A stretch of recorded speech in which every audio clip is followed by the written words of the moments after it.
Hi guys, कैसे हैं आप लोग। और मैंने पिछली वीडियो में बताया था कि सेल का जो टॉपिक है वो ख़त्म नहीं हुआ है। तो सेल के अंदर जितने भी अंग हैं मैं उन सब के बारे में एक एक करके क्लियरिफाई करूँगी।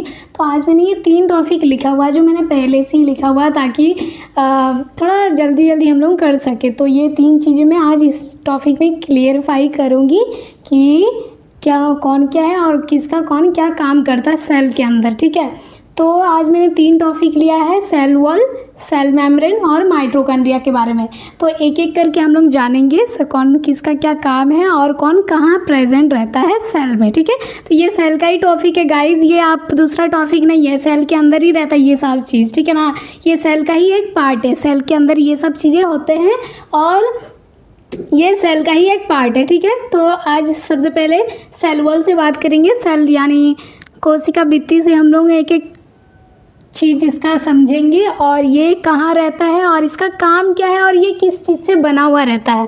तो सबसे पहले सेल वॉल, ये क्या है, इसको हिंदी में हम लोग कोशिका भित्ति के नाम से जानते हैं। वॉल से हम लोग को क्या समझ में आ रहा है, वॉल का मतलब होता है दीवार यानी दीवार क्या चीज़ के लिए होता है, सुरक्षा प्रदान करता है घर को। घर में अगर दीवार ही नहीं होगा तो घर को सपोर्ट मिलेगा, नहीं मिलेगा ना।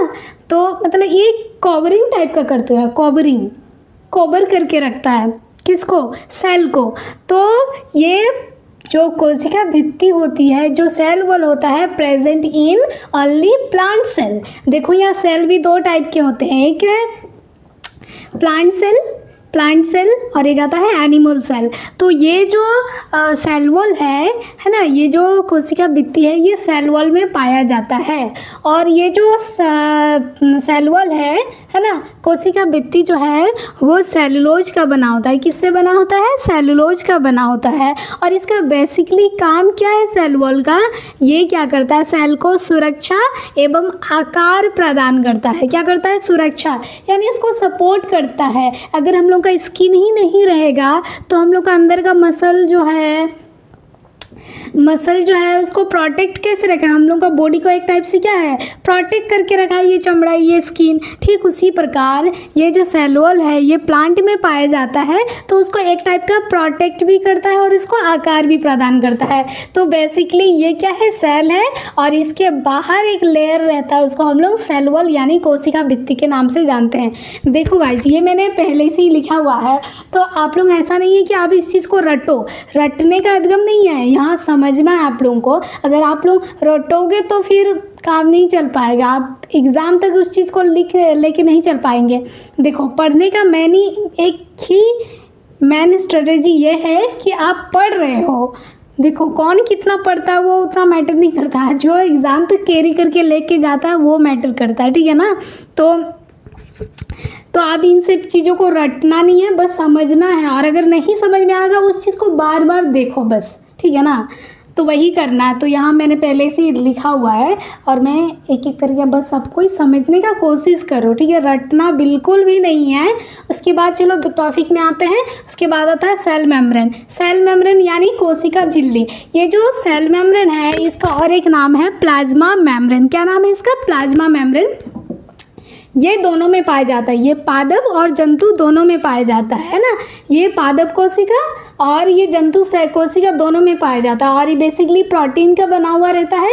और कोशिका के सभी अंग इसी में रहते हैं। सभी अंग का मतलब क्या होता है, ये सेल है, मतलब इसके अंदर mitochondria, ribosome, lysosome, Golgi apparatus, chloroplast, vacuoles, इसके अंदर ही ये क्या है, ये अंदर का जो एक लेयर दिख रहा है ये प्लाज्मा मेम्ब्रेन है। ठीक है, ये सेल को क्या करता है, सेल का अंदर का लेयर जो है इसको हम लोग प्लाज्मा मेम्ब्रेन बोलते हैं और उसका बाहर को लेयर को हम लोग सेल वॉल बोलते हैं, जो प्लांट सेल में पाया जाता है, एनिमल सेल में नहीं पाया जाता। ठीक है, तो इतना याद रखना है आपको। ठीक है, और एक बार समझा देती हूँ, ये बीच वाला सेल है, सेल का अंदर वाला लेयर को हम लोग प्लाज्मा मेम्ब्रेन यानी सेल मेम्ब्रेन यानी कोशिका झिल्ली बोलते हैं। इसके अंदर जितने भी अंग है, ये mitochondria, lysosome, vacuoles, Golgi apparatus, इसके अंदर ही सब प्रेजेंट रहता है। उसके बाद हम लोग आते हैं माइटोकॉन्ड्रिया। यहाँ मैंने उसके सीधा अंदर एंटर किया, माइटोकॉन्ड्रिया का बात करेंगे। जो मैंने पहले से ही लिखा हुआ है। माइटोकॉन्ड्रिया जो है गाइज, ये इसको हिंदी में हम लोग सूत्रकणिका बोलते हैं और इसको हम लोग power house of the cell भी कहते हैं, क्योंकि ये ऑक्सीजन को कैरी करता है, एक टाइप का ऑक्सीजन को प्यूरिफाई करता है, ऑक्सीजन बनाता है, या फिर इसको पूरा बॉडी में यही ऑक्सीजन क्या करता है, कैरी करता है ना। तो इसको हम लोग power house of the cell के नाम से भी जानते हैं, ऊर्जागिरी भी बोलते हैं, और इसमें एक क्रेब साइकिल भी होता है। माइटोकॉन्ड्रिया में क्या होता है, क्रेब साइकिल भी होता है।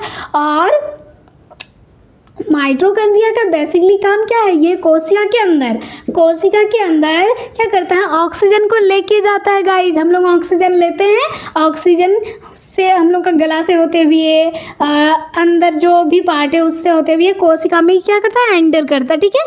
उसके बाद कोशिका श्वसन के दौरान, रेस्पिरेशन के दौरान ये क्या करता है, एटीपी का निर्माण करता है। एटीपी क्या है गाइस, एक टाइप का ग्लूकोज है। ग्लूकोज तो आप लोग को पता ही है, एनर्जी है ना।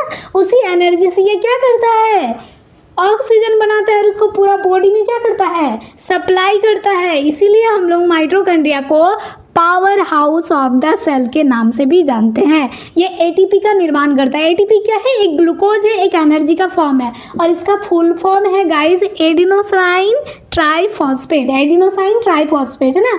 तो ये मैंने सेल बनाया हुआ है, ये सेल है, उसके अंदर ये छोटे छोटे कण जो है ये क्लोरोप्लास्ट है। इसी क्लोरोप्लास्ट, ये जो क्लोरोप्लास्ट है ये लिक्विड फॉर्म में रहता है, इसी के अंदर माइटोकॉन्ड्रिया प्रेजेंट रहता है। माइटोकॉन्ड्रिया का बेसिक काम इतना याद रखना है कि इसको power house of the cell इसलिए बोला जाता है क्योंकि ये जब कोशिका श्वसन करता है उसके दौरान ये क्या करता है, एटीपी के निर्माण करता है। एटीपी क्या है, एक ग्लूकोज है ना। एटीपी क्या है, ग्लूकोज है। उसी ग्लूकोज के वजह से ये क्या करता है, एनर्जी प्रोड्यूस करता है, और उसी एनर्जी से ऑक्सीजन भी बनाता है, और ये क्या करता है, ऑक्सीजन पूरा हम लोग का बॉडी में क्या करता है, सप्लाई करता है, ठीक है ना। तो माइटोकॉन्ड्रिया का बेसिकली यही सारा चीज़ है। तो ये मैंने 3 चीज़ें बता दिया है, सेल वॉल, सेल मेम्ब्रेन और माइटोकॉन्ड्रिया।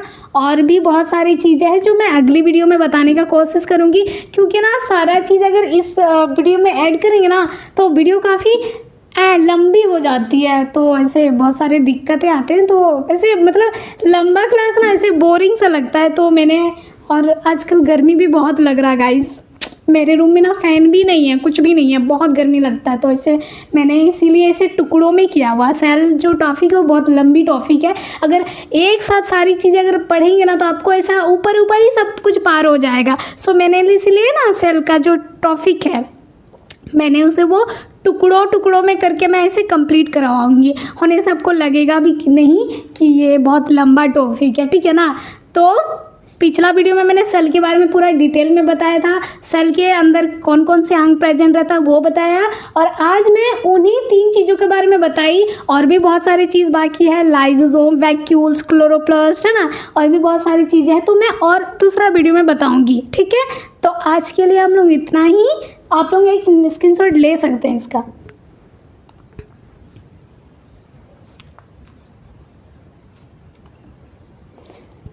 तो थैंक यू गाइस, आज के लिए इतना ही, और मिलते हैं हम लोग नेक्स्ट वीडियो में। तब तक के लिए बाय बाय।